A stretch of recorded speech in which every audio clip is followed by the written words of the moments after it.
जिन्हां दा बोलदा वो रिस्पैक्ट सानू मिलदी आ। वो जदों असीं जाने आ सानू चाह भी मिलदी आ, ठंडा भी मिलदा, ते नाल कहंदे वोट भी पावांगे। कहंदे नाल सानू ये दसना पैंदा कि तुहानू उन्हां ने नेड़े जाके बड़ियां जिहड़ियां लालच देने आ ते किते लालच च ना आ जाओ।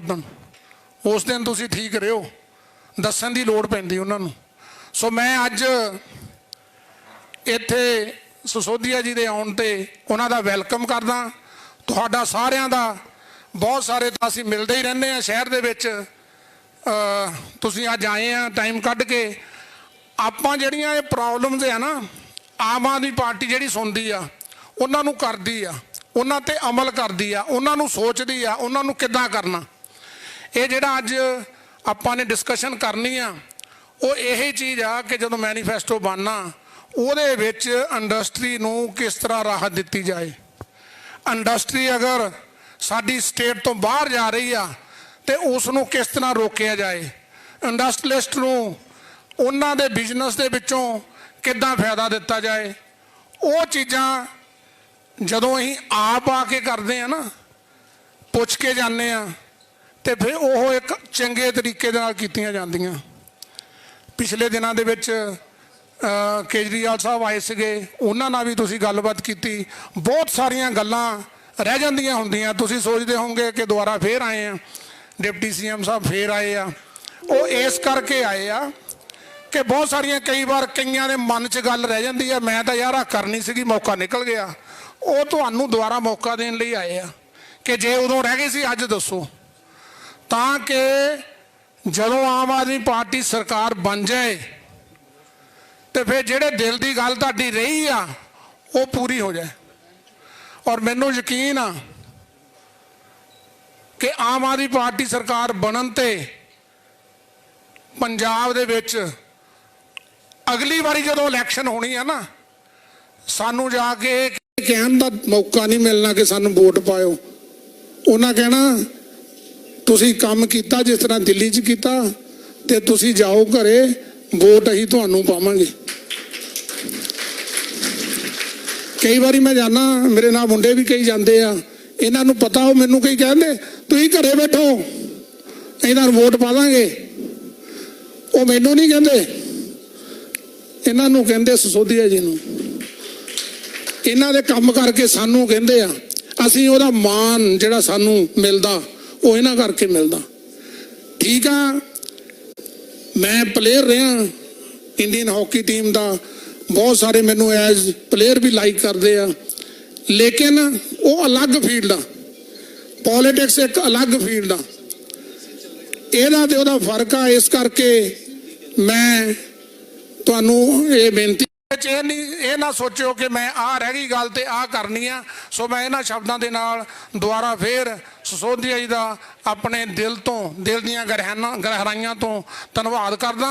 और मैं आस करदा कि जदों साडी सरकार आ जाएगी फिर वो तुहाडे कोले फिर आपां बुलाइए ते उन्हां नूं एक बहुत ही अच्छे तरीके दे नाल असीं उन्हां दा धन्नवाद करिए फिर आया ते कि तुसीं एक बहुत अच्छा जिहड़ा सरकार लिया के काम करना ते कर रहे हैं। शुक्रिया जी, धन्यवाद। हुण मैं दावत दांगा साडे ट्रेड इंडस्ट्री विंग दे पंजाब स्टेट दे को प्रधान श्री अनिल ठाकुर जी, वो आके अगली कार्रवाई संभालन। Thank you ji.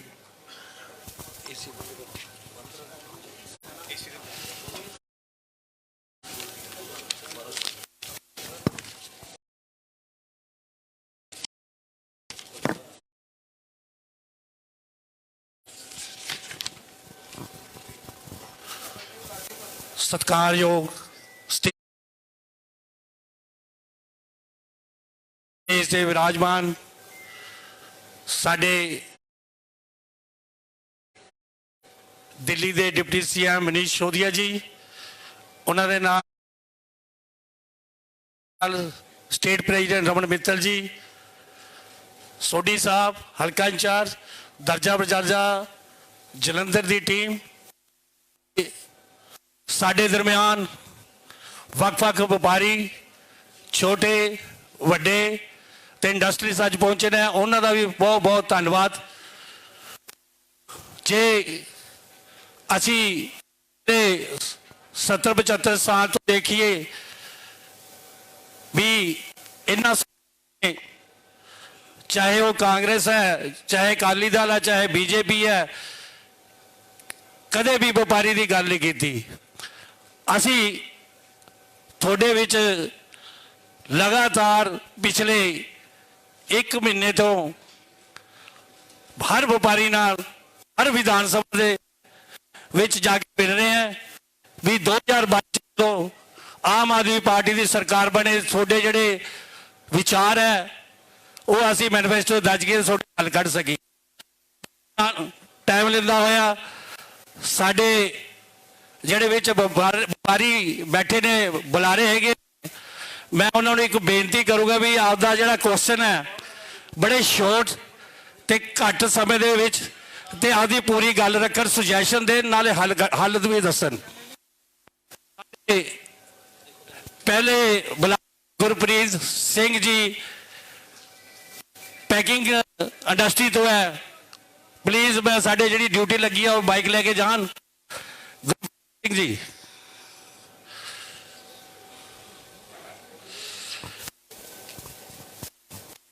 Hello Gurpreet Singh ji.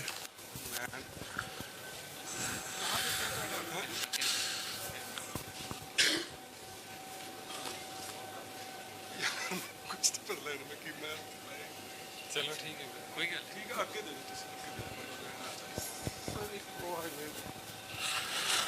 Amit Kundra ji, travel agency तो अमित कुंद्रा जी। नमस्ते सिसोदिया साहब। जी आया नो का मतलब होता है कि दिल की गहराइयों से आपका स्वागत है। मैं ट्रैवल ट्रेड, टूरिज्म और हॉस्पिटैलिटी इंडस्ट्री से बिलोंग करता हूं जी। मैं काफ़ी सालों से इस ट्रेड में हूं सर। काफ़ी प्लेटफॉर्म्स पे डिफरेंट ट्रेड्स के बारों में बात हुई है, आप भी आए, केजरीवाल साहब भी आए, बट मैं समझता हूं कि अगर बहुत से देश सिर्फ हॉस्पिटैलिटी टूरिज्म पे चल सकते हैं तो ये जियाओं वाला जो प्रांत है इसके बारे में क्यों नहीं सोचा जा रहा। सर हमारा जो ट्रेड है, मैं पहले अपने प्रांत की बात करता हूं। हमारी हॉस्पिटैलिटी वर्ल्ड फेमस है, बट उसको एक्सपीरियंस कराने का मौका, कोई सोच शायद उन लोगों में जिन्होंने सिर्फ अपने स्वार्थ के लिए सरकारें चलाई हैं, उन्होंने आज तक इस बारे में सोचा। सर मेरा ये प्रांत हर कोने में जो 5 दरियाओं से बना था, आज भी उसमें बहुत सुंदर दरिया बहते हैं, बहुत सुंदर कनाल्स हैं, बहुत अच्छी ज्योग्राफिकल लोकेशंस हैं, बट उसको एक्सप्लोर करने का, उसको कमर्शियली उसको यूटिलाइज करने का काम आज तक नहीं हुआ है। हाँ, सैडली मेरे इस स्टेट में जो हमारी ट्रैवल की डेफिनेशन बहुत डिफरेंट है, उसको संभालने के लिए एक लॉ भी बनाया गया है जिसमें बहुत काम होना जरूरी है। That law is called Punjab travel trade regulation act, जिसने एजेंसीज को एक्सप्लॉइट किया है, अच्छी एजेंसीज को, और जो गलत काम कर रहे हैं वो आज भी दे आर रोमिंग अराउंड बिल्कुल स्कॉट फ्री, कोई प्रॉब्लम नहीं है उनको। तो सर इस चीज पे ध्यान देना बहुत जरूरी है। दूसरी बात सर एज हमारे काफ़ी यहाँ वॉलंटियर्स जो हैं आम आदमी को जानते हैं, मैं बहुत एक्टिव नहीं हूँगा, बट मैं एक बहुत स्ट्रॉन्ग सपोर्टर हूँ आम आदमी पार्टी का। मैं ये समझता हूँ कि हमारी पार्टी को, मैं आपकी पार्टी नहीं, मैं हमारी पार्टी बोल रहा हूँ, हमारी पार्टी को पिछले काफ़ी सालों से पंजाब ने एक फेयर रिप्रेजेंटेशन दी है। We were a small party, just started, we had a fair representation, 4 MPs at one time, even 1 MP now, 22 almost MLAs we had. So sir, it's very important that we will like if we talk about what we have done in Punjab as that unit, you know, ups and downs and सब चलता है, but कुछ ऐसे 2-3 example, कुछ ऐसे volunteer निकल के आएंगे, उससे हमको इनकरेजमेंट मिलेगी। This is what I all have to say. I wish my trade gets fair representation in your thoughts. It's very important sir. Thank you. धन्यवाद अमित कुंद्रा जी। ਨੈਕਸਟ ਸਾਡੇ ਬੁਲਾਰੇ ਨੇ ਮਿਸਟਰ ਰੋਬਿਨ ਲੈਦਰ ਇੰਡਸਟਰੀ ਤੋਂ। Mister Robin leather industry. ਵੀਰ ਜੀ ਘੱਟ ਸਮੇਂ 'ਚ ਪੂਰੀ ਗੱਲ ਕਹਿ ਦੇਣਾ। Good afternoon, sir. Very warm welcome to Jalandhar. Sir, I represent, along with my friends over here, the Punjab leather industry. The Punjab leather industry इस टाइम पे सिर्फ जलंधर में प्रेजेंट है। इसे इस फॉर्म में लाया गया था कि इंडिविजुअल यूनिट्स को एक टुगेदरली वर्क करना था और इसकी ट्रीटमेंट जो वेस्ट वाटर की है एक जगह पे होनी थी। जो यहाँ के प्लॉट्स अलॉट हुए थे वो फ्री होल्ड बेसिस पे अलॉट हुए थे, जो आसपास की जगह है उससे 10 गुना प्राइस पे हमें अलॉट किए गए थे। सर, जो लेदर कॉम्प्लेक्स था वो 1987 में यहाँ डेवलप हुआ था, बट व्हाट हैपेंड कि 1992 में it was handed over to PSIC, the Punjab small industry export corporation. So what they did कि जब वो आए उन्होंने फ्री होल्ड से इसे लीज बेसिस पे कर दिया। उन्होंने जो भी हमें जिन टर्म्स एंड कंडीशंस पे ये अलॉट किया था, दे मिक्स एंड मैच्ड। जो पहली कॉर्पोरेशन के उन्हें अच्छे लगे वो रख लिए, बाकी PSIC के नॉर्म्स हमारे पे लगा दिए। सर, हमें एक मेंटेनेंस चार्ज देना पड़ रहा है ₹5 पर स्क्वायर यार्ड, जो कि सिर्फ इसी कॉम्प्लेक्स के ऊपर एप्लीकेबल है, बाकी पंजाब में कहीं नहीं एप्लीकेबल। सर, इसके साथ हमें डबल टैक्सेशन हो रही है। हमें सर इस चार्ज के साथ म्यूनिसिपल कॉर्पोरेशन को भी टैक्सेशन देनी पड़ रही है। For the same industry we are giving 2 taxes, जो कि कहीं पे भी नहीं हो रहा। Sir, coming to the second problem, ये आई थिंक पंजाब के हर फोकल पॉइंट में प्रॉब्लम आ रही है कि अगर हमें ट्रांसफर या रजिस्ट्रेशन करानी पड़ रही है, हमें जाके PSIC का दरवाजा खटखटाना पड़ रहा है, जहां पे हमें बहुत ज्यादा सर हरासमेंट हो रही है। बिना सीधा रास्ता नहीं है वो। सर, अगर हमें वैसे कोई नॉर्मल प्रॉपर्टी हम खरीदते हैं, हम तहसीलदार के दफ्तर जाते हैं, हमारा जो भी प्रॉपर्टी है उसे रेवेन्यू डिपार्टमेंट में उनका रिकॉर्ड होता है, हमें वहां जाने की जरूरत पड़ती है। सर, यहाँ पे क्या है कि अगर हमें अपना ट्रांसफर कराना है या रजिस्ट्रेशन कराना है, हमें पहले PSIC में हमारी फाइल्स अप्रूव करानी पड़ती है, जो कि बहुत लंबा प्रोसेस है। लंबा मतलब साल, 2 साल, 3 साल, 4 साल, बहुत लंबा प्रोसेस है। अगर आप कोई 10 साल पुरानी फैक्ट्री का करवाने चले जाओ तो उन्हें फाइल ही नहीं मिलेगी। आफ्टर दे अप्रूव NOC देते हैं, उसके बाद दे विल से कि अब जाओ, अब आप जाके तहसीलदार के दफ्तर जाके रजिस्ट्रेशन वगैरह करा दो। सर, ये चीज को डिमोलिश करना चाहिए कि हमें PSIC का दरवाजा ना खटखटाना पड़े, बाकी सब की तरह हमें रेवेन्यू डिपार्टमेंट में जाके ही अपना ट्रांसफर इजिली करा सके। सर, ट्रांसफर और रजिस्ट्रेशन के लिए हमें चंडीगढ़ जाना पड़ता है। उसकी जगह पे हर फोकल पॉइंट के पास या फिर हर डिस्ट्रिक्ट में एक जगह होनी चाहिए कि जहां हम अपनी कन्वीनियंस के साथ जाके ये करा सके। सर, एनवायरनमेंट बदल रहा है, कोई लोग नए लोग आने भी जाते हैं, कई लोग इंडस्ट्री से बाहर भी आना चाहते हैं, बट जो फिक्स्ड एसेट्स हैं अगर आप उन्हें नहीं लिक्विडिफाई कर सकते तो आप आगे ही नहीं बढ़ सकते। Sir, this is our basic जो लेदर कॉम्प्लेक्स की प्रॉब्लम्स आ रही हैं। सेवरल अदर प्रॉब्लम्स है। Sir, I like to tell a few other problems which I see जो पंजाब में हो भी रही हैं। सर, पंजाब में क्या हो रहा है कि जो यूथ है, जो मेजर यूथ है, सारा बाहर माइग्रेट हो रहा है। सर, मैंने 5-6 साल पहले +2 की थी और 70% लोग जिन्हें मैं जानता था सब बाहर माइग्रेट हो रहे हैं। सर, क्यों? क्योंकि यहाँ पे स्कोप खत्म हो चुका है। सर, इंडस्ट्री जो है वो यहाँ पे फ्लरिश नहीं हो पा रही because we do not have a supporting policy, we do not have supporting departments. हमें अगर पोल्यूशन बोर्ड जाना है वहाँ भी सर हरासमेंट है, अगर हमें PSIC जाना है सर वहाँ भी हरासमेंट है, बिजली बोर्ड जाना है सर वहाँ भी हरासमेंट है। सर, जब इंडस्ट्री वाले हैं वो काम करेंगे कि या फिर डिपार्टमेंट से सहेंगे? सर, इंडस्ट्री चाहती है कि मैं दिन से रात तक काम करूं, सुबह से शाम तक काम करूं, मैं आगे एम्प्लॉयमेंट दूं, मैन्युफैक्चर करूं, मैं ज्यादा से ज्यादा टैक्स भरूं। करप्शन का हमें पार्ट नहीं बनना, ना ही हम करप्शन प्रमोट करना चाहते हैं।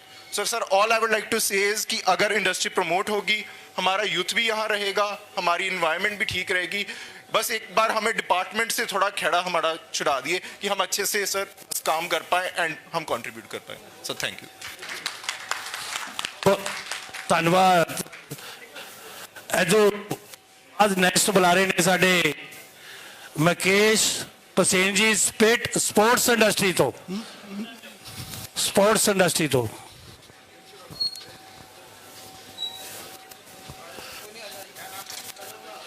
मुकेश पसीन, मुकेश, हाँ जी, स्पोर्ट्स इंडस्ट्री तो। हाँ,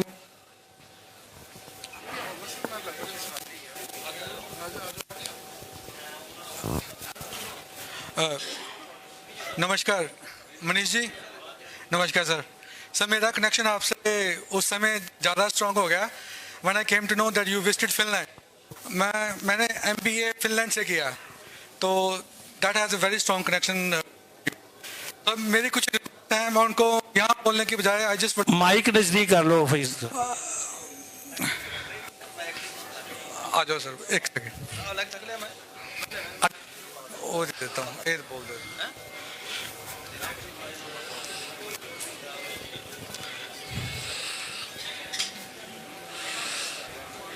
हाँ जी सर। सर मेरी जो 2-3 रिक्वेस्ट हैं कि एक तो Jalandhar being a sports hub, इतने सारे मैन्युफैक्चरर्स हैं स्पोर्ट्स के, बट यहाँ पे अभी भी कोई स्पोर्ट्स पार्क नहीं है। इंडस्ट्रियल पार्क की रिक्वेस्ट है कि अगर कोई बन जाए। अभी जो भी मैन्युफैक्चरर्स हैं बहुत अलग अलग एरियाज़ में हैं, तो अगर किसी स्पोर्ट्स कॉम्प्लेक्स में है पर वहाँ पे कोई और जगह नहीं है एक्सपेंशन के लिए, but for the expansion we definitely need an industrial park. फिर बाकी सारी चीज़ें तो ऑलरेडी अनाउंस कर चुके हैं, ease of doing business, subsidize electricity etcetera, and I want take much time and I want a few more seconds just to present a small gift for you and on the dice please. Thank you.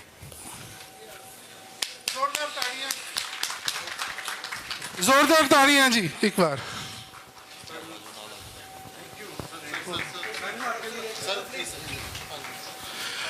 बसन जी तरफों एक token Manish Sisodia जी, sports industry तो हैगे बसन जी। पंजाब में भी खेला होवे, जोरदार तालियां, पंजाब में भी खेला होवे।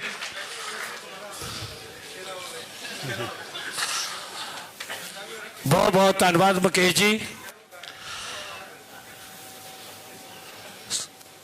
साडे महिला विंग दे प्रधान राजविंद्र थार जी मैं कहूँगा प्लीज स्टेज से आन। दे दो। Thank you. साडे नेक्स्ट बुलारे ने संजय कौशल जी इलेक्ट्रॉनिक्स तो हैं। सर हाथ खड़ा कर दीजिए। संजय कौशल जी, संजय कौशल जी हाथ खड़ा करेंगे जी। सर नेक्स्ट कर दो। साडे next Manmohan Thakur ji, property dealer. Manmohan Thakur ji, Manmohan Thakur ji. चलो नेक्स्ट साडे बुलारे इमरान मेहताब जी डिस्पोजल इंडस्ट्री। इमरान मेहताब जी, इमरान मेहताब जी सर डिस्पोजल इंडस्ट्री तो। मनीष जी, डिप्टी CM और शिक्षा मंत्री दिल्ली सरकार, आपका यहाँ पर हाफिज जालंधरी की सरजमीन पर हम दिल की गहराइयों से इस्तकबाल करते हैं। ये डिस्प्ले इंडस्ट्री और सैलून इंडस्ट्री ये दोनों जो हैं वो एक साथ हैं। हमारा काम है कि हम सैलून के अंदर अपना डिस्पोजेबल देते हैं, लेकिन सर ये सैलून इंडस्ट्री से हम लोग आते हैं। सबसे पहले तो मैं आपको थैंक्स कहूंगा कि आपने सबसे पहले आज तक जो किसी ने नहीं किया वो आपने किया कि हमारे समाज से हमें एक पंजाब के अंदर प्रेसिडेंट दिया माइनॉरिटी के, उसके लिए हम आपका थैंक्स करते हैं। बहुत बहुत धन्यवाद। सैलून इंडस्ट्री ये इस वक्त सबसे ज्यादा तबाही के कंगार पर खड़ी हुई है। इसके बारे में किसी सरकार नहीं सोचती। हम लोग, हाँ आपने एक बार अभी हमने सुना था कि दिल्ली के अंदर आपने सैलून के लोगों के बारे में सोचा। हम चाहेंगे कि आप यहां पर भी सोचें। ये इंडस्ट्री सबसे ज्यादा ग्रोथ करने वाली थी हेयर एंड ब्यूटी की, लेकिन ये अब जब कोविड के बाद सबसे ज्यादा ये तबाही के कंगार पर है। कितने ही सैलून हमारे बंद हो चुके हैं और बहुत लोग जो है बेरोजगारी की तरफ जा रहे हैं। हम चाहते हैं कि इसको एक सिक्योरिटी आप दें पंजाब के अंदर कि यहाँ के इनके जितने वर्कर्स हैं या जितने काम करने वाले हैं वो इसके अंदर जो है सिक्योर्ड अपने आप को महसूस करें, और आपकी सरकार जब बने तो वो अपने आप को जो है वो गौरवान्वित महसूस करें। मैं इन्हीं अल्फाजों के साथ आपका बहुत बहुत धन्यवाद करता हूँ और रिक्वेस्ट करता हूँ कि हम लोगों का ध्यान रखा जाए। धन्यवाद। बहुत बहुत धन्यवाद इमरान जी। नेक्स्ट बुला रहे ने साडे Amit Dureja ji, hand and tools. Amit Dureja ji mic लेके। ਨਮਸਕਾਰ ਸਿਸੋਦੀਆ ਜੀ। ਸਰ ਪੰਜਾਬ ਦੇ ਵਿੱਚੋਂ ਬਹੁਤ ਸਾਰੀ ਇੰਡਸਟਰੀ ਬਾਹਰ ਜਾ ਰਹੀ ਹੈ। ਆਪਾਂ ਨੂੰ ਕੋਈ ਇਦਾਂ ਦਾ ਹਾਲਾਤ ਤਿਆਰ ਕਰੀਏ ਕਿ ਜਿਹੜੀ ਇੰਡਸਟਰੀ ਬਾਹਰ ਜਾ ਰਹੀ ਹੈ ਉਹਨੂੰ ਰੋਕਿਆ ਜਾਏ, ਪਲੱਸ ਜਿਹੜੀ ਨਵੀਂ ਇੰਡਸਟਰੀ ਆ ਪੰਜਾਬ ਦੇ ਵਿੱਚ ਆਈ ਜਾਏ, ਵੀ ਪੰਜਾਬ ਦੇ ਨਵੀਂ ਇੰਡਸਟਰੀ ਨੂੰ ਲਿਆਂਦਾ ਜਾਏ, ਪਲੱਸ ਜਿਹੜੀ ਇੰਡਸਟਰੀ ਬਾਹਰ ਜਾ ਰਹੀ ਹੈ ਉਹਨੂੰ ਜਾਣ ਤੋਂ ਰੋਕਿਆ ਜਾਏ। माइक रिसीव कर लो। Thank you sir. Thank you जी दुरेजा जी। साडे नेक्स्ट बुला रहे ने राकेश शर्मा जी, ऑटो पार्ट्स। राकेश शर्मा जी।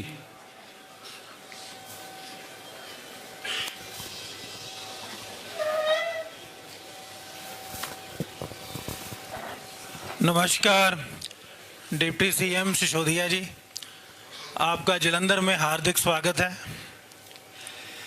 मैं ऑटो पार्ट्स इंडस्ट्री से बिलोंग करता हूं, जो कि इंजीनियरिंग गुड्स में गिनी जाती है। मैं अगर बात करूं तो पिछले 36 ईयर से मैं इस इंडस्ट्री में हूं। 1985 में मैंने ग्रेजुएशन करके ये इंडस्ट्री स्टार्ट की थी। तब ये इंजीनियरिंग गुड्स इंडस्ट्री की बात करूं तो पंजाब में ही ये मेन इंडस्ट्री हुआ करती थी। पूरे इंडिया के में पंजाब का नाम होता था इंजीनियरिंग गुड्स इंडस्ट्री में। और धीरे धीरे आज 36 सालों में हालत ऐसी हो गई है कि ये सराउंडिंग्स में ले लें, गाज़ियाबाद ले लें, फरीदाबाद ले लें, राजकोट ले लें, अभी हिमाचल में उनका नाम पहले आता है, पंजाब की इंडस्ट्री का बाद में आता है। और इसके बहुत सारे रीजंस भी हैं। जैसे इंजीनियरिंग गुड्स में मटेरियल का बहुत ज़्यादा रोल है, क्योंकि उसमें वैल्यू जो एडिशन कम है, बेसिक जो अगर परसेंटेज करें तो मटेरियल की परसेंटेज ज़्यादा है। और इसमें इतनी सट्टेबाजी चलती है कि आज सुबह रेट और है, दोपहर को और है, शाम को और है, और 4 दिनों में ऊपर जाता है, फिर 2 दिन नीचे आता है, फिर 2 दिन ऊपर जाता है। और ये फ्लक्चुएशन कोई 1-2% नहीं है, 10 से 15% फ्लक्चुएशन है। और ये बहुत ही ज़्यादा इफेक्ट करती है। और ये हजारों टन जो ये मटेरियल बनाते हैं उनको भी मालूम नहीं है कि ये सट्टे के रेट कहाँ से आते हैं। SMS आते हैं, हमने भी SMS लगाया हुआ है। तो दूसरा है ये इंफ्रास्ट्रक्चर। GST अगर कलेक्शन की बात करें तो इंडस्ट्री से सबसे ज़्यादा रेवेन्यू गवर्नमेंट्स को आता है। लेकिन अगर सड़कों की बात करें फोकल पॉइंट्स में, कि पता ही नहीं चलता कि ये चिक्कड़ है, नीचे सड़क है भी कि नहीं है। कई बार तो गाड़ी हम आगे बढ़ाते हैं, जब देखते हैं कि गाड़ी ज़्यादा नीचे जाने लगी है तो फिर पीछे करनी पड़ती है। दूसरी बात करें इलेक्ट्रिसिटी की, क्योंकि इंजीनियरिंग गुड्स में इलेक्ट्रिसिटी की परसेंटेज भी बहुत ज़्यादा है। जब लास्ट 5 साल 4 साल पहले जब कैप्टन गवर्नमेंट आई थी तो इनके मैनिफेस्टो में था कि हम इलेक्ट्रिसिटी के रेट्स कम करेंगे। जब गवर्नमेंट बनी तो इन्होंने बहुत ही स्मार्टली रेट कम भी कर दिए। 1.5 रुपया कम कर दिया और 4 रुपये बढ़ा दिए। उसमें क्या किया इन्होंने, अगर हम बेसिक रेट देखें तो 1.5 रुपया कम हो गया। लेकिन हम जो इंडस्ट्री में जो लोग बैठे हैं जानते हैं KW के हिसाब से किलोवाट पे यूनिट कंज्यूम अपने कैलकुलेट होते हैं। इन्होंने KVA पे कर दिए, वो 11% बढ़ गया। फिर जो एक मिनिमम चार्ज होता है इंडस्ट्री में वो फिक्स चार्ज कर दिए।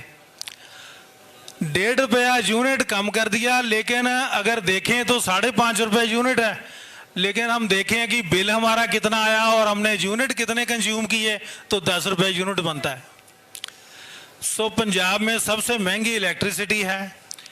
मैं किसी पॉलिटिकल पार्टी से बिलोंग नहीं करता, लेकिन मेरी दिली ख्वाहिश है कि इस बार आम आदमी पार्टी ही आए, क्योंकि मैं एक बिजनेसमैन हूँ, इंडस्ट्रियलिस्ट हूँ, मुझे काम करने के लिए एक बढ़िया माहौल चाहिए। सो इसी के साथ धन्यवाद, थैंक यू। बहुत बहुत धन्यवाद राकेश जी, बहुत बहुत धन्यवाद। नेक्स्ट बुला रहे ने साडे Manoj Kapila ji, president footwear electronics association. Manoj Kapila ji sir next. Next ਸਾਡੇ ਯਾਦਵਿੰਦਰ ਸਿੰਘ ਜੀ ਟਰਾਂਸਪੋਰਟ ਇੰਡਸਟਰੀ ਤੋਂ। ਯਾਦਵਿੰਦਰ ਸਿੰਘ ਜੀ।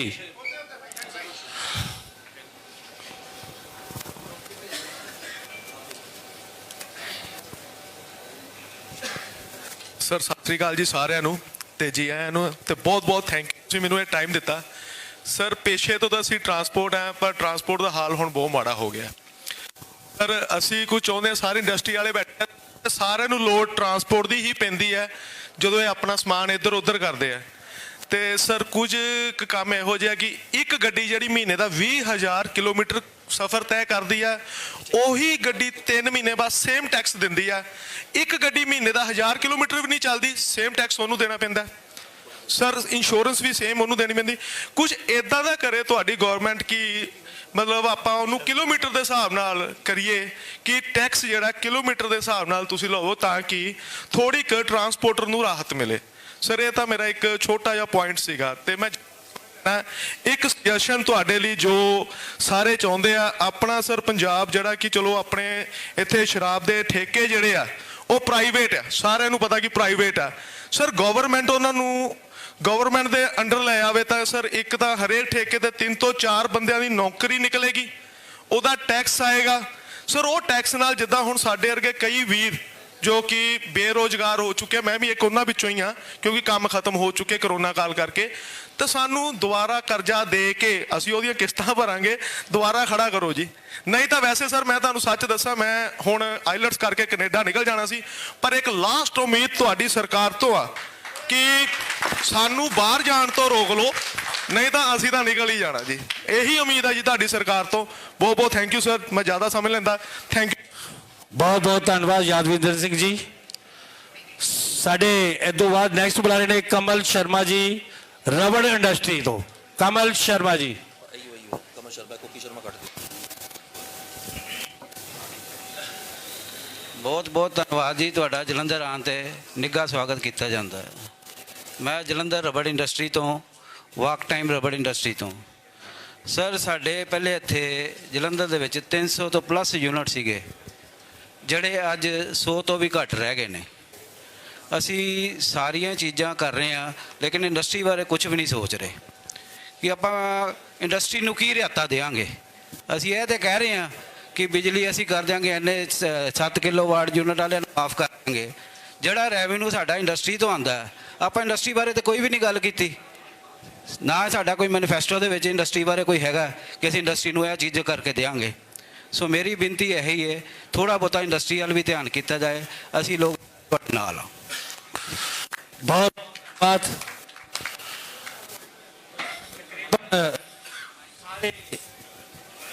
ਜਿੰਨੇ ਵੀ ਇੱਥੇ ਵਪਾਰੀ ਪਹੁੰਚੇ ਨੇ, ਇੰਡਸਟਰੀਜ਼ ਪਹੁੰਚੇ ਨੇ, ਉਹਨਾਂ ਨੇ ਆਪਦੇ ਸੁਝਾਅ ਦਿੱਤੇ ਹੈ, ਬਹੁਤ ਹੀ ਵਧੀਆ ਸੁਝਾਅ ਦਿੱਤੇ।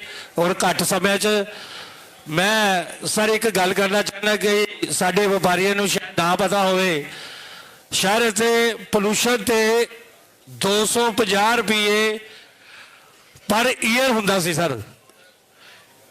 ਇਹ ਸਰਕਾਰ ਨੇ 20,000 ਰੁਪਇਆ ਪਰ ਈਅਰ ਕਰਤਾ, 10% ਹਰ ਸਾਲ ਇਨਕਰੀਜ਼। ਸ਼ਾਇਦ ਸਾਡੇ ਵਪਾਰੀਆਂ ਨੂੰ ਨਾ ਪਤਾ ਹੋਵੇ ਗੱਲ।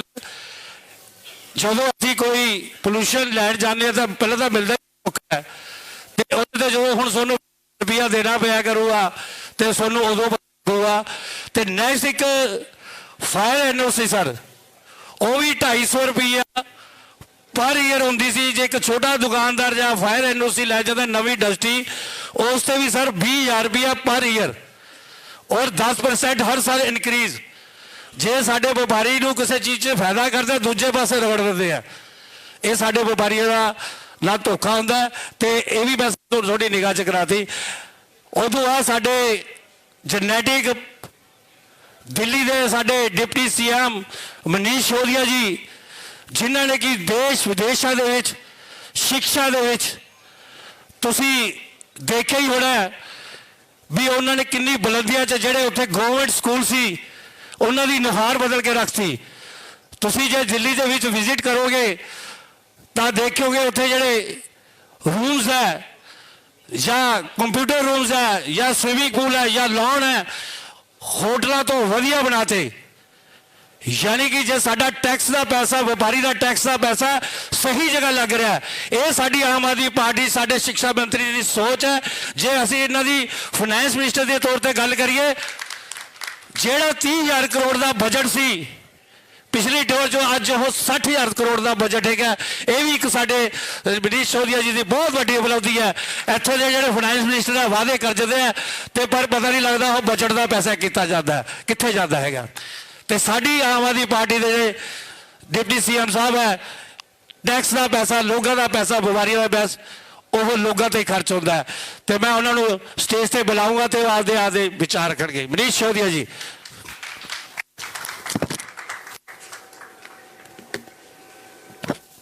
बहुत बहुत अनिल ठाकुर जी।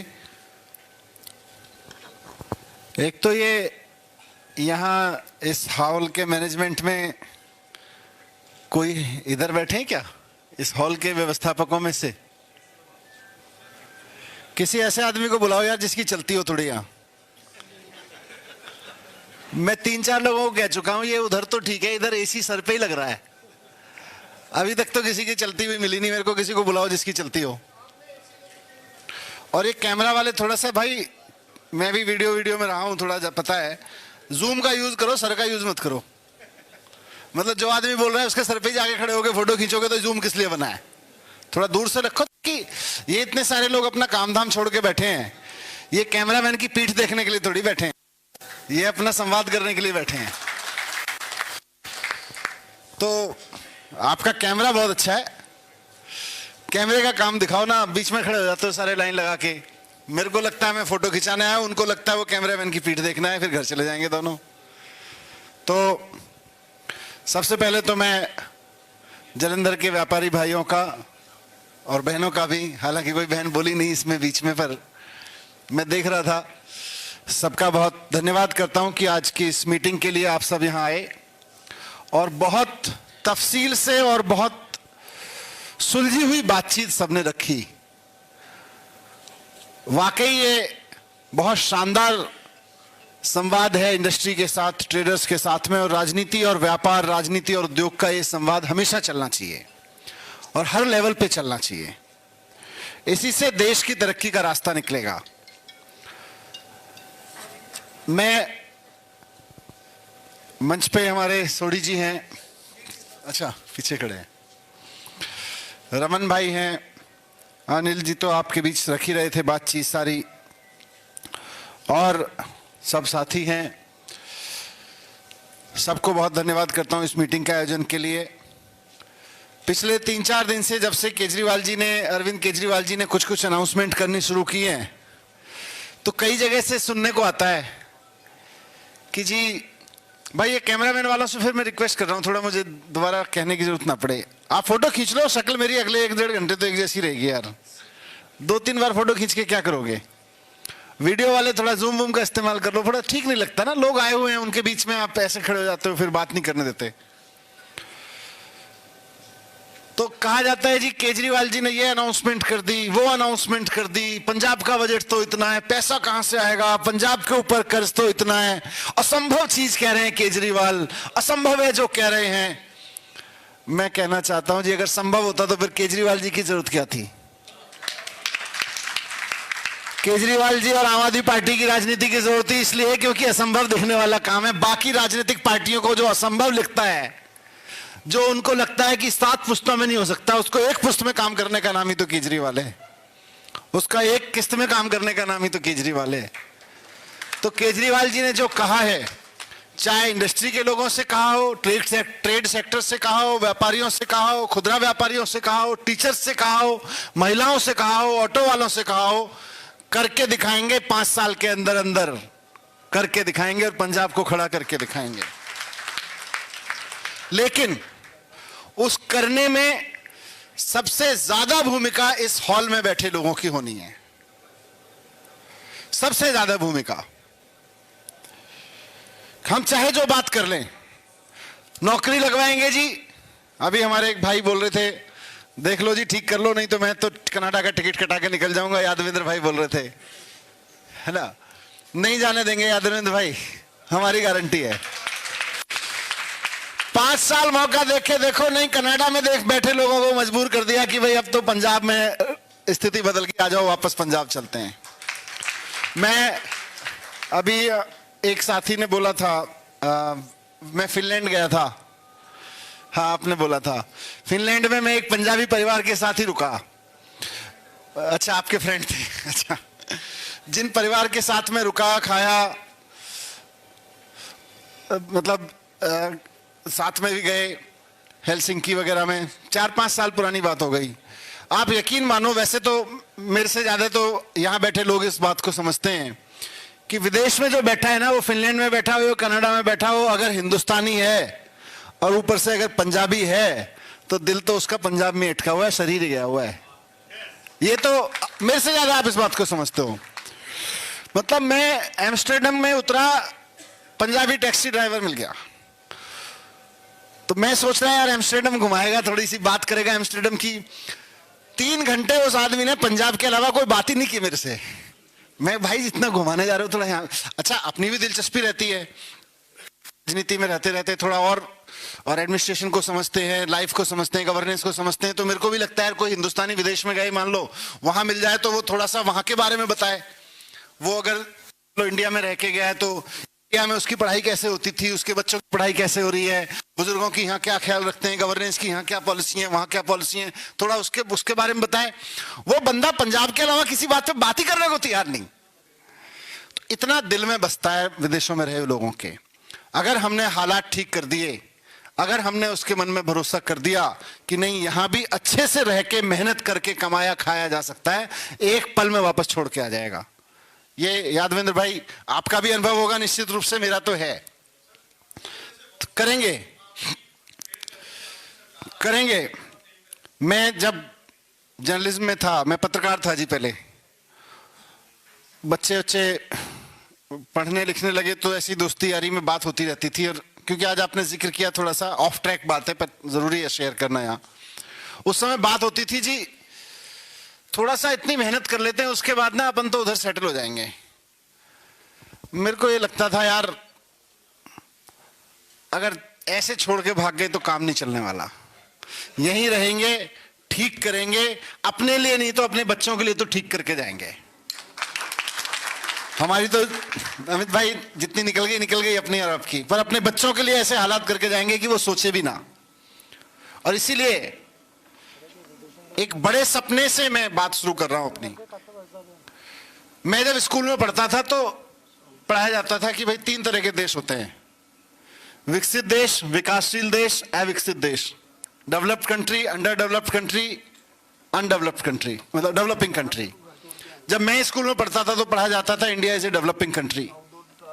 मैं पूछता था जी India is a developing country, develop कितने दिन में बनेगा? तो हमारी पूरी सोसाइटी आके समझाती थी, पेरेंट्स से लेके और टीचर्स तक सब समझाते थे जी बड़ा पॉलिसी बन गई, देश में 10 साल लग जाएगा।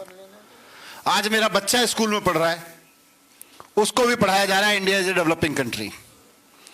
और अगर हमने देश की एजुकेशन और देश की इंडस्ट्री पे काम नहीं किया तो India will again be a developing country. जब हमारे बच्चे अपने बच्चों को पढ़ा रहे होंगे, वहीं पढ़ाते रहेंगे। तो इस डेफिनेशन को बदलना है, हम अपने बच्चों को पढ़ा सकें कि India is now A developed country. उसके लिए 2 ही मुहिम लेके चल रहे हैं अरविंद केजरीवाल जी। बाकी सब तो सुविधाएं हैं, बिजली सस्ती देना, 24 घंटे देना, फ्री देना, ट्रांसपोर्ट ऐसे करना, इसको ऐसे करना, वो सुविधाएं हैं। व्यापार, ट्रेड, उद्योग जो है देश का इस जगह जाके खड़ा हो जाए और उसके लिए शिक्षा से पूरा माहौल बन जाए। और उसकी जड़ है राजनीति में, पॉलिटिकल विल नहीं है। आप सब लोगों ने जितनी बात रखी उसमें कहीं ना कहीं यही दिख रही है, भाई हमारी प्रॉब्लम हमको पता है, हमारा सॉल्यूशन क्या है हमको पता है, वो करने की पॉलिटिकल विल नहीं है। 2015 में दिल्ली में एक सबसे बड़ा परिवर्तन यही आया, टीचर्स वही थे, डॉक्टर्स वही थे, इंजीनियर्स वही थे, अफसर वही थे, लोग वही थे, व्यापारी वही थे। दिल्ली में ऐसा नहीं है कि कोई सी चेंज हो गया, नई तरह का कोई इंडस्ट्री शुरू हो गई हो, जैसे दुनिया चल रही है वैसी चल रही थी। एक ही चेंज आया 2015 से कि पॉलिटिकल विल चेंज हो गई। और पॉलिटिकल विल चेंज होने का नतीजा यह हुआ कि दिल्ली की जीडीपी पिछले 7 साल से 12-13% चल रही है, जबकि पंजाब की आप जानते हैं 5.5%। दिल्ली की पर कैपिटा इनकम बढ़ते बढ़ते इस समय देश की पर कैपिटा इनकम से 3 गुना हो गई है। पंजाब की तो 1,15,000 है शायद। देश की एवरेज दिल्ली की 3 लाख। ग्राफ बढ़ा है तेजी से। कैसे बढ़ गया? कोई रॉकेट साइंस नहीं है। उसका पहला पायदान है ईमानदार राजनीति, वो दिल्ली के लोगों ने चुनी। काम करने वाली राजनीति, वो दिल्ली के लोगों ने चुनी। दूसरा पायदान है कंसल्टेशन, वो अरविंद केजरीवाल जी ने चुना। जब सरकार बनी 2015 में तो सबसे पहले डिस्कशन यही था, भाई इतने काम कर रहे हैं, उसके लिए पैसा कहां से आएगा। मैं वित्त मंत्री बनाया गया, बजट के आंकड़े झांके तो बड़े दुखदाई थे। आप सबके सामने ये बात रखना जरूरी है आज कि 2015 में दिल्ली का जो बजट था वो 30,000 करोड़ होता था, 29,600 करोड़ प्रिसाइजली। 30,000 करोड़ के बजट में जब मैंने झांक के देखा 2015 में कि इसमें से हम क्या खर्च कर सकते हैं, कुछ नया क्या कर सकते हैं, तो 30,000 करोड़ में से 24,500 करोड़, मतलब लगभग मान लो 26,000 करोड़, 25,000 करोड़ तो तनख्वाहों के थे, सैलरी के थे। और बाकी कुछ, कोई पुल पहले से बन रहा था, कोई बिल्डिंग पहले से बन रही थी, कोई प्रोजेक्ट पहले से चल रहा था, मेट्रो की देनदारी, फलाना ढिमका, वो करके 4-5 हजार करोड़ रुपए।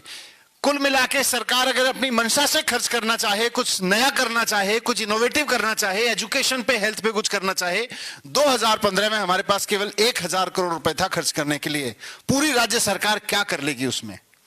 सामने गेस्ट टीचर्स की लाइन लगी हुई थी, डॉक्टर्स की लाइन लगी हुई थी, एमसीडी वालों की लाइन लगी हुई थी, जी हमारी तनख्वाह इतने दिन से नहीं मिली, इतने दिन से नहीं मिली, तब भी क्या कर लेती। तो केजरीवाल जी ने एक ही तरीका अपनाया, बोले भाई व्यापारियों के साथ बात करनी पड़ेगी। ऐसा नहीं है कि दिल्ली में व्यापार कम हो रहा है, लेकिन उसको खुशहाली के लिए रास्ता क्या चाहिए। हम बैठे, जैसे आज अलग अलग सेक्टर के 10-12 सेक्टर के लोग बैठे, अपनी अपनी बात रखी, वैसे ही सारे सेक्टर के पूरे आरडब्ल्यूएस के जो एसोसिएशन से, मार्केट एसोसिएशन, ट्रेड एसोसिएशन, सबके साथ बैठे कि भाई क्या चाहिए। पहले व्यापारी बताए क्या चाहिए, फिर हम बताएंगे सरकार क्या चाहिए।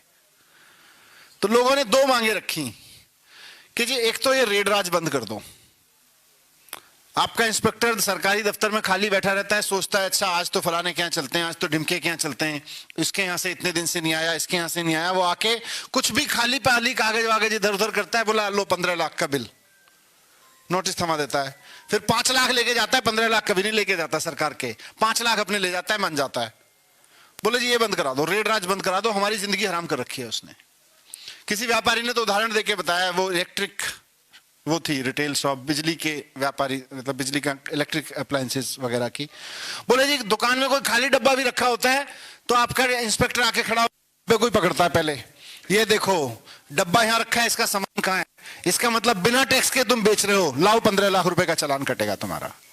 बोले जी पता नहीं किन परिस्थिति में 15 महीने पहले, 10 महीने सामान पहले कोई आया हुआ डब्बा इधर उधर रखा हो, कुछ भी हो सकता है। ऐसे ऐसे चीजों पे बिल वो नोटिस थमा देते हैं। तो ये रेड राज बंद करो जी। तो सबसे आप अभी लास्ट में कमल भाई कह रहे थे ना जी व्यापारियों के लिए बताओ क्या कर रहे हैं। सबसे पहले तो ये जी, आप जब मेहनत करके काम करो, अपना दुकान व्यापार, अपना इंडस्ट्री चलाओ, तो पॉलिटिकल और ब्यूरोक्रेटिक इंटरवेंशन बंद होगी। बताओ इससे ज्यादा क्या चाहिए। नेता आपको आके कोई ये नहीं कहेगा जी पार्टी को इतना दो, और इंस्पेक्टर आके कोई ये नहीं कहेगा जी मेरे को इतना दो। ये हमारी गारंटी है। पंजाब के व्यापारी को यहां से गारंटी है कि पॉलिटिकल इंटरवेंशन और ब्यूरोक्रेटिक इंटरवेंशन, इंस्पेक्टर इंटरवेंशन बिल्कुल जीरो। और ये हवा में नहीं है, 15 में रिटन ऑर्डर किए गए कि कोई भी इंस्पेक्टर लेबर डिपार्टमेंट का हो, फायर डिपार्टमेंट का हो, चाहे वेट, उस वक्त वेट था, वेट डिपार्टमेंट का हो, चाहे हेल्थ डिपार्टमेंट का हो, बिना high level evidence permissions, high level अगर एविडेंस भी है तो पहले ऊपर पुटअप करो, तब देखेंगे। उठ के दुकान दफ्तर से उठ के सीधे किसी के दफ्तर में जाकर रेड नहीं डालने जाएगा। जीरो रेड का सिस्टम कर दिया। और दूसरा हमें व्यापारियों ने कहा, क्योंकि दिल्ली में लार्जली ट्रेडिंग और सर्विस सेक्टर है, वहां इंडस्ट्री, प्रोडक्शन, मैन्युफैक्चरिंग तो बहुत रेयर है, तो हमें व्यापारियों ने कहा जी टैक्स रेट कम करो। उस वक्त जनरल पूल के जो टैक्स होते थे 12.5% होता था, पंजाब में उस वक्त भी 13% था शायद। हमें कहा गया जी आप कम करो, आप कम करोगे तो लोग ज्यादा टैक्स देंगे। हमने भी बेसिक प्रिंसिपल तो पढ़ाई हुआ था, अरविंद जी तो IAS अफसर है, lower the tax rate more the compliance. जितना आप टैक्स रेट कम करोगे उतने ज्यादा कंप्लायंस की चांसेस हैं। आप 100 रुपए का एक सामान खरीदने जाओगे, आप ग्राहक को बोलो 100 रुपए का सामान है, 18 रुपए बिल के टैक्स के, 118 रुपए का बिल कटेगा, बोलेगा जी बिल के दे दो। आप बोलोगे 100 रुपए सामान है, 5 रुपए बिल टैक्स लगेगा, 105, तो चांसेस बढ़ जाएंगे। मैं ये नहीं कह रहा कि सारे के सारे कैन लगेंगे, लेकिन 118 की रेट की चीज 105 में मिलेगी तो लोग सोचेंगे लीगली कर लेते हैं, इलीगल करने की क्या जरूरत है, टैक्स दे के लेते हैं, तो उसके चांसेस ज्यादा बढ़ जाएंगे। प्रिंसिपल में तो बात ठीक लगती थी, देश में कहीं लागू करके नहीं देखा गया था इसको कभी। हर जगह यही सोचा गया टैक्स, अगर कलेक्शन बढ़ाना है, सरकार का रेवेन्यू बढ़ाना है तो 1% टैक्स बढ़ा दो, हमेशा यही प्रिंसिपल अपनाया गया। हमें व्यापारियों ने कहा जी आप कम करो, हम जिम्मेदारी ले रहे हैं कि आपका टैक्स कम नहीं होगा। हमने ऑफिसर्स को कहा भाई देखो ये व्यापारी सही कह रहे हैं, प्रिंसिपल तो ठीक कह रहे हैं। ऑफिसर्स का अपना एक अंडरस्टैंडिंग है, बोले नहीं जी 12%, उन्होंने लोगों ने कहा जी 5% कर दो आप, इन्होंने कहा जी 12% से 5% कर देंगे, तनख्वाह देना मुश्किल हो जाएगा, खर्चे निकालने मुश्किल हो जाएंगे, सरकार कंगाल हो जाएगी, ब्ला ब्ला ब्ला ब्ला। केजरीवाल जी सर ने बोला कि नहीं करना तो ये है, तो काफी रेजिस्टेंस रहा, लेकिन फिर भी टू बिगिन विद 2005 में टिम्बर पे, दिल्ली का रिकॉर्ड है, टिम्बर पे 12.5% से 5% कर दिया गया टैक्स, पहली बार। और हमने कहा भाई इसका रेट देख लो, पुराना कलेक्शन देख लो टैक्स का, आप यकीन मानिए अगेन इतिहास रिकॉर्ड में है कि टिम्बर पे 12.5 से 5% जिस साल हमने कम किया, टिम्बर पे उस साल का टैक्स कलेक्शन प्रीवियस ईयर के टैक्स कलेक्शन से 1% ज्यादा आया। रेड राज बंद, टैक्स कम। अब फिर तो हम भी हौसले में आ गए, क्योंकि नई नई पार्टी बनी थी, नए नए सरकार में आए थे, इरादे थे, लेकिन फिर भी रखा था कि जी नहीं ऐसा हो जाएगा वैसा हो जाएगा, तो एक आइटम पे पहले कम किया। 2016 में 44 आइटम्स पे एक साथ टैक्स घटा के 12.5% से 5% कर दिया। राज बिल्कुल जीरो था। उसका फायदा यह हुआ कि अब तो जीएसटी रिजीम आ गया, जीएसटी रिजीम और नोटबंदी ने काफी नीचे किया, लेकिन उस सब के बावजूद दिल्ली में रेवेन्यू कलेक्शन, जो अभी अनिल भाई ने जिक्र किया कि दिल्ली सरकार का बजट 2015 में 30,000 करोड़ था, 2020 में दिल्ली सरकार का बजट हो गया 60,000 करोड़ रुपए, 5 साल के अंदर अंदर। तनख्वाहें भी बढ़ी, तनख्वाह के 24,000 करोड़ रुपए से 32,000 करोड़ रुपए पहुंची, लेकिन बजट बढ़ के 30,000 करोड़ से 60,000 करोड़ रुपए पहुंच गया। ना किसी व्यापारी को दुखी किया और ना किसी पे टैक्स बढ़ाया। जीएसटी में जो भी झटके लगे वो लगे, लेकिन जीएसटी से दिल्ली का रेवेन्यू कोई खास नहीं बढ़ा, क्योंकि दिल्ली से बहुत सारी चीजें बाहर चली गई हैं, उसके बहुत अलग वो है। लेकिन इतना क्यों बढ़ गया? क्योंकि एक साथ में लेके चले। केजरीवाल जी की जो पॉलिसी है कि भाई समाधान आपको पता है। अभी यहां मेरे ख्याल से 11 लोगों ने अपनी बात रखी, 11 के 11 लोगों ने सिर्फ समस्या नहीं बताई, सबने सॉल्यूशन बताया है। अमित भाई ने ये नहीं कहा भाई टूरिज्म बढ़ा देना, कुंद्रा जी ने आपने बोला कि टूरिज्म बढ़ेगा कैसे, वो मैं बता रहा हूं, आप कर देना। उसके बाद में रॉबिन भाई ने भी बोला कि ऐसे करना है इंडस्ट्री को लेके, लेदर इंडस्ट्री को।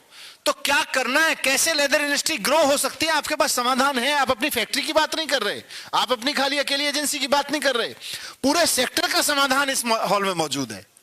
लेकिन कोई उसको सुन के अमल में तो लाने की बात करे, वही पॉलिटिकल विल की जरूरत है। और that political will is being head by Arvind Kejriwal और आम आदमी पार्टी। अरविंद केजरीवाल जी के पास वो पॉलिटिकल विल है, आम आदमी पार्टी के पास वो पॉलिटिकल विल है कि जो आप बात कह रहे हो, आपकी बात मुझे बड़ी अच्छी लगी। मैंने भी इस तरह से नहीं सोचा। मैं जब भी पंजाब के बारे में सोचता हूं, फ्रैंकली इतना डिटेल में जाके कि टूरिज्म, और वो भी पंजाब की कल्चर टूरिज्म हो सकती है यार। मतलब दुनिया भर में कहां कहां नहीं पंजाब के लोग बैठे हैं, वहां अपने आप में एक पंजाब का ब्रांड एम्बेसडर बैठा है वो आदमी, चाहे वो टैक्सी चला रहा हो, व्यापार कर रहा हो, खुद का व्यापार कर रहा हो, दूसरे के यहाँ नौकरी कर रहा हो, लेकिन दुनिया भर में पंजाब का ब्रांड एम्बेसडर बैठा हुआ है। उससे मिलके, और अच्छी बात यह है कि वो पूरी कल्चर के साथ बैठा है, तो वो उसके बेस पे तो हम पंजाब के टूरिज्म को कहां से कहां पहुंचा सकते हैं। तो आज आपसे मैं लेके जा रहा हूं, पंजाब को दुनिया भर में टूरिज्म का सेंटर बनाएंगे, दुनिया भर में मशहूर पंजाबियत। और वो जी आयानू जो है ना, आज आपने पंजाब के टूरिज्म का ब्रांड दे दिया, जी आयानू। यही टैगलाइन होगी 2015 इसके बाद में। इलेक्शन के बाद पंजाब के टूरिज्म डिपार्टमेंट की टैगलाइन अमित कुंद्रा जी ने दे दी आज, जी आयानू। देखो ऐसे ही होता है, हर आदमी गर्व से कह सके ना सारी दुनिया में।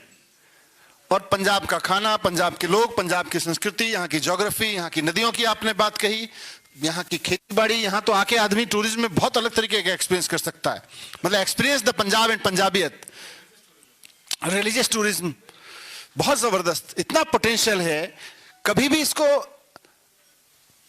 इंडस्ट्री और बिजनेस के रूप में नहीं देखा गया। मुझे लगता है देखा जाए तो यहाँ के लोगों को नौकरी भी मिले और यहाँ के लोगों को गर्व भी हो, दूसरा मैटर ऑफ प्राइड भी है फिर हर एक के लिए।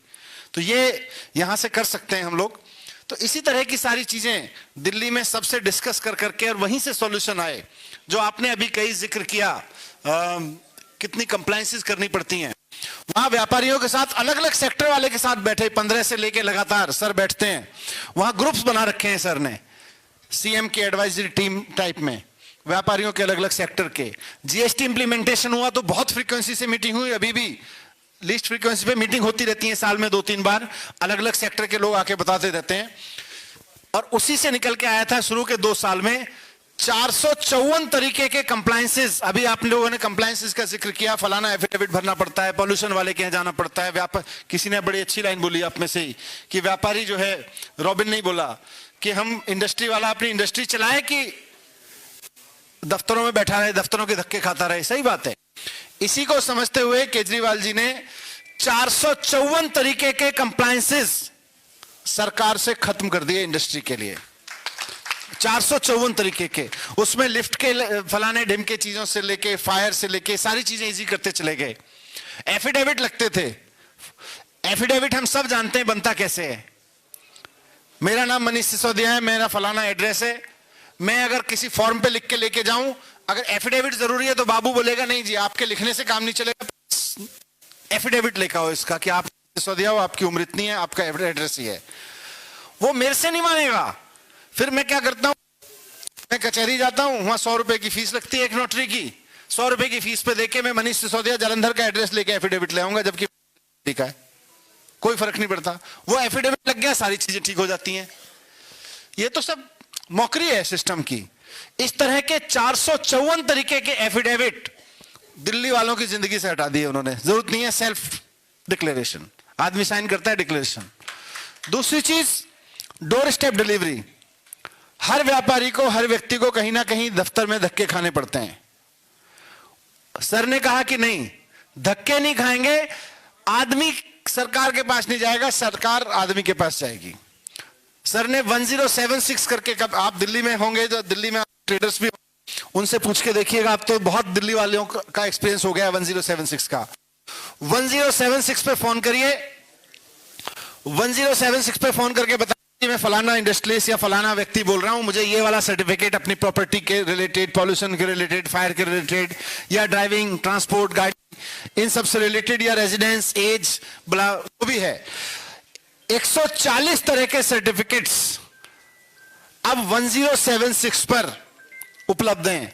आप 1076 डायल करो, आपको सरकारी एसडीएम के यहां, किसी इंस्पेक्टर के यहां जाने की जरूरत नहीं है। सरकार का आदमी आपके बताए टाइम पे आपके घर आता है और कागज बता देता है, भाई मैं घर आऊंगा तो ये कागज तैयार रखना।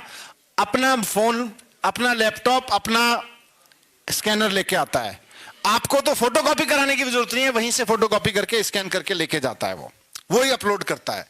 तो 1076 इतना अलग यूनिक एक्सपीरियंस है। इससे क्या है, लोगों की जिंदगी आसान हो रही है, व्यापारी का व्यापार करना आसान होता है। सर ने ट्रांसपोर्ट डिपार्टमेंट में तो ताला लगवा दिया है, सुना होगा आपने, पढ़ा होगा। केजरीवाल जी ने बोला कि भाई ये ट्रांसपोर्ट डिपार्टमेंट में जब सारा काम या तो ऑनलाइन हो रहा है या 106 पे डोर स्टेप डिलीवरी में हो रहा है, फिर ये खिड़की क्यों जहां पे लोगों को लाइन पे लगना पड़ता है? इस खिड़की का मतलब है बाहर कहीं दलाल बैठेगा। जहां भी सरकारी दफ्तर में खिड़की होगी, खिड़की पे काम नहीं होगा, बाहर दलाल काम करेगा। तो बोले खिड़की बंद कर दो, दलाली अपने आप बंद हो जाएगी। तो ट्रांसपोर्ट डिपार्टमेंट में अब एक्चुअली किसी को जाने की जरूरत नहीं है। कोई जिद पे अड़ जाए ना कि जी मुझे तो दफ्तर में ही जाके काम कराना है, अब नियम ही नहीं है दफ्तर में जाने का। बाय डिफॉल्ट आपको या तो ऑनलाइन, जो ऑनलाइन उपलब्ध है, नहीं तो 1076 पे फोन करो, बंदा आपके घर आएगा, आपको जाने की जरूरत नहीं है, और सेम डे आएगा।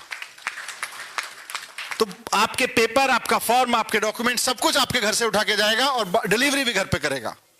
तो ये सारी चीजें इसलिए कहीं आपके बीच में कि तरक्की का रास्ता तो वहीं से खुलेगा। हम विकसित राष्ट्र बनाने की बात कर लें, हम युवाओं को रोजगार देने की बात कर लें, हम मैटर ऑफ प्राइड बनाने की बात कर लें, हम वेलफेयर स्कीम्स की बात कर लें, तरक्की का रास्ता तो तभी खुलेगा जब व्यापार की तरक्की होगी। और व्यापार की तरक्की का रास्ता ईमानदार राजनीति से, कंसल्टेशन की राजनीति से और प्रैक्टिकल राजनीति से, हाइपोथेटिकल नहीं।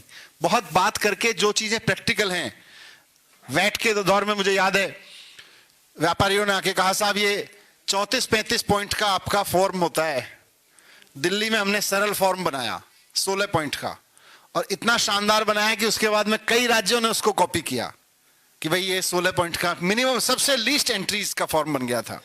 आज जीएसटी में भी जब मैं बातें उठाता हूं आप सब लोगों की तरफ से, जीएसटी की हर मीटिंग से पहले दिल्ली के व्यापारियों के साथ मीटिंग करके जाता हूं कि भाई क्या मसला है, क्या है, कैसे है। इसी कारण से आज दिल्ली के ट्रेड को इतना उठा पाए हैं, वहां पे दिल्ली के व्यापारियों की आवाज को जीएसटी में इसलिए उठा पाए हैं। व्यापारियों को कितना तवज्जो देती है आम आदमी पार्टी की सरकार, केजरीवाल जी के, उसमें उसको लेके थोड़ी सी बात और कहूंगा मैं। आपने देखा होगा कि हम तो स्कूलों में भी अब लोगों को व्यापारी बनना सिखा रहे हैं इज्जत से। हम 9वीं 10वीं 11वीं 12वीं में, आप किसी भी स्कूल में जाओ आज की तारीख में, हर बंदा बच्चा कहेगा जी क्या करोगे, नौकरी करूंगा। माँ बाप भी उसको समझाएंगे एक नौकरी करना, बड़े भी उसको समझाएंगे नौकरी करना। अरे नौकरी सब करेंगे, अगर सब पढ़ लिख के नौकरी करेंगे तो नौकरी देने वाले कहां से आएंगे, फिर तो बाहर ही भागना पड़ेगा लोगों को नौकरी करने। तो इसलिए हमने शुरुआत की है कि 9वीं 10वीं 11वीं 12वीं के बच्चों को हम एंटरप्रेन्योरशिप करिकुलम लेके आए हैं। रोजाना जैसे फिजिक्स पढ़ाई जाती है, हिंदी पढ़ाई जाती है, अंग्रेजी पढ़ाई जाती है, वैसे ही एक पीरियड एंटरप्रेन्योरशिप का लगता है। और एंटरप्रेन्योरशिप में 11वीं और 12वीं में तो हमने बच्चों को चैलेंज दिया है, 11वीं 12वीं के बच्चों को, कि आप अपने बिजनेस आइडिया लेके आइए, हम आपको सीड मनी देंगे। और दिल्ली सरकार ने 3.5 लाख बच्चे पढ़ते हैं हमारे यहाँ 11वीं 12वीं में, 3.5 लाख बच्चों को बिजनेस आइडिया डेवलप करने के लिए कहा। 3.5 लाख बच्चों ने अपने अपने छोटे छोटे ग्रुप बना के यूनिक बिजनेस आइडियाज, किसी ने नए तरीके से करने का, किसी ने कोई नया काम करने का बिजनेस आइडिया डेवलप किए हैं, स्टार्टअप डेवलप किए हैं, और उन स्टार्टअप को सरकार 60 करोड़ रुपए का सीड मनी दे रही है, 60 करोड़ रुपए का। और क्या क्या यूनिक आइडियाज बच्चे लेके आए हैं। और यही नहीं छोड़ रहे, ये स्टार्टअप जो बच्चे सेटअप कर रहे हैं, इसमें सबसे यूनिक, सक्सेसफुल, इनोवेटिव आइडियाज को सरकार की ओर से एग्जिबिट करेंगे, और फिर पंजाब में भी आके और देश भर के व्यापारियों से कहेंगे, इन्वेस्टर आके कहेंगे भाई देखो ये नई जमाने की इंडस्ट्री, इन्वेस्ट करो इसमें। आके लोग इन्वेस्ट करने को तैयार हैं उसमें। और सिर्फ इन्वेस्ट नहीं, ये बच्चे जो टॉपर बच्चे होंगे हमारे, हमने दिल्ली में जो टॉप यूनिवर्सिटीज है हमारी, DTU नाम सुना होगा, IGDTUW, NSUT, इन सब में सीट क्रिएट करा दी है कि ये जो बच्चे निकल के आ रहे हैं ना इस पूरे कंपटीशन से, इनके टॉपर बच्चों को बिना कंपटीशन के वहां पे एडमिशन मिलेगा, ताकि वो अपने आगे की पढ़ाई DTU में कर सकें। मैं करोल बाग के व्यापारियों के साथ बैठा हुआ था, उन्होंने मुझसे एक सवाल किया, ऐसे ही कोई सभा थी, बोले सर आप हमारे मतलब मेन मुद्दों की बात हो गई, किसी ने कैजुअल रिमार्क दिए, बोले जी आप बच्चों को पढ़ा रहे हो, अच्छा पढ़ा दे रहे हो, लेकिन एक नुकसान है कि बच्चा अच्छा पढ़ लिख के फिर भाग जाता है। हमने इतनी मेहनत से अपना कुनबे का व्यापार इकट्ठा किया, लड़का हमारा पढ़ के चला गया, अब क्या करें। मैंने अपने वाइस चांसलर से बात की, यार बात तो सही है, how can we solve this in education. हमने दिल्ली में DTU, दिल्ली टेक्निकल यूनिवर्सिटी है, बड़ी मशहूर यूनिवर्सिटी है देश की, टॉप 5 में आती है आजकल, उसमें फैमिली बिजनेस का एक MBA प्रोग्राम शुरू किया। और फैमिली बिजनेस के MBA में केवल उन लोगों का एडमिशन मिलता है जिनके पेरेंट्स, जिनकी फैमिली में कोई बिजनेस होता है। और उसमें रूल यह है साहब कि 30% हम आपको यूनिवर्सिटी के हिसाब से पढ़ाएंगे और 70% MBA की पढ़ाई आपको अपने फैमिली बिजनेस में करनी पड़ेगी 2 साल। तो चौथा साल है उसका, 2 साल के प्रोडक्ट भी मार्केट में आ गए उसके। जिस इंडस्ट्री के जिस बिजनेसमैन के बच्चे वहां पढ़ के गए वो बड़ा खुश है, बोले जी मेरे बच्चे को तो आपने 2 साल मेरे बिजनेस में लगा दिया, बाय फोर्स MBA करने के नाम पे, वो तो ओनरशिप हो गई बच्चे की, और पढ़ लिया वो अलग। दिल्ली के जूता व्यापारी का बच्चा, रेस्टोरेंट मालिक का बच्चा, चेन वालों का बच्चा, अलग अलग रिटेल चेन हो इन सबके, मतलब हर तरह के व्यापारी का बच्चा आज वहां पे फैमिली बिजनेस का MBA कर रहा है। और बड़े शानदार तरीके से कर रहा है। तो मैं इसलिए कह रहा हूं कि व्यापार के पक्ष में एक माहौल बनाना पड़ेगा, एक पूरा का पूरा 360 डिग्री एम्बियंस बनाना पड़ेगा, जिसमें ईमानदारी, जिसमें नो टैक्स, नो रेड, जिसमें डिस्कशन करके सारे सॉल्यूशन आपके पास में हैं। जिन्होंने समस्याएं बताई उन्होंने साथ साथ सॉल्यूशन बताए, और जब आपके ऊपर जिम्मेदारी आएगी डिसाइड करने की, आप लोग और नए तरीके से सोच के बताएंगे। तो सब मिलके करेंगे, तैयारी कर लीजिए। 2-2.5 महीने का समय है। पंजाब में नया इंडस्ट्रियल रिवॉल्यूशन शुरू होगा पंजाब की इकोनॉमी का। उस इंडस्ट्रियल रिवॉल्यूशन के लिए आप सबको सिर्फ अपनी अपनी इंडस्ट्री के पॉइंट ऑफ व्यू से नहीं, पूरे पंजाब के पॉइंट ऑफ व्यू से हम सबको मेहनत करनी है, मिलके बनाएंगे। बहुत बहुत धन्यवाद, आपने सबने इतनी बात रखी। ये सारे इनपुट आगे आने वाले समय के पंजाब की नींव रखेंगे। थैंक यू वेरी मच अपना समय देने के लिए।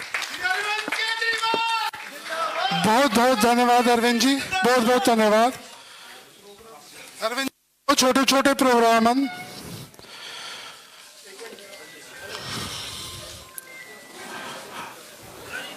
सम्मानित किया जा रहा है। मैं ट्रेड विंग की टीम भी कहूँगा, विकास ग्रोवर जी, वर्मा जी, सुरेंद्र जी, रिकी जी, वो बुके देन।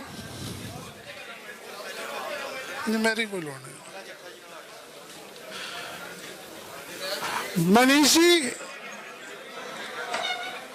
मनीष जी को सम्मानित किया जा रहा है। मैं बोलूंगा जी, रश ना डालें प्लीज, प्लीज रश ना डालें, बिल्कुल रश ना डालें। बात है 2 मिनट।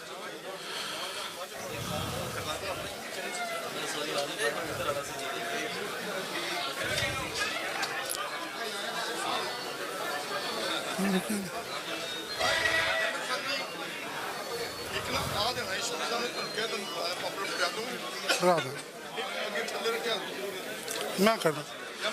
सारों से रिक्वेस्ट है कि प्लीज रश ना डालें, डिसिप्लिन में please.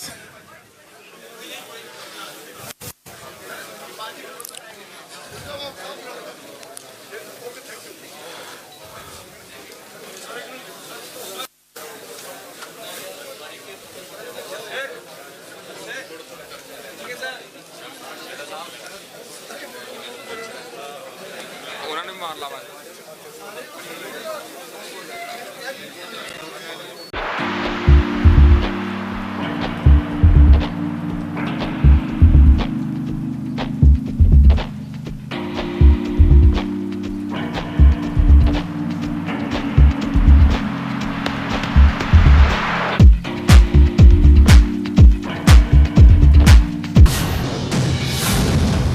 Shiv Mahima Films and Productions, music videos, ad films, modeling, photo shooting with portfolio, digital photo and video shooting, special arrangement for marriage and other functions, live show on digital big screen. Contact Shiv Mahima Films, mobile 9855171082।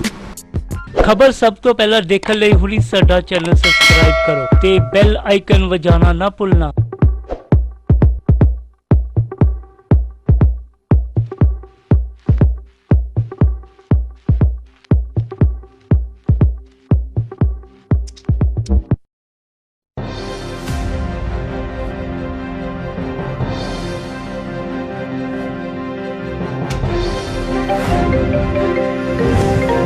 ਤੁਸੀਂ ਦੇਖ ਰਹੇ ਹੋ news 86 channel, ਆਵਾਜ਼ ਸੱਚ ਦੀ।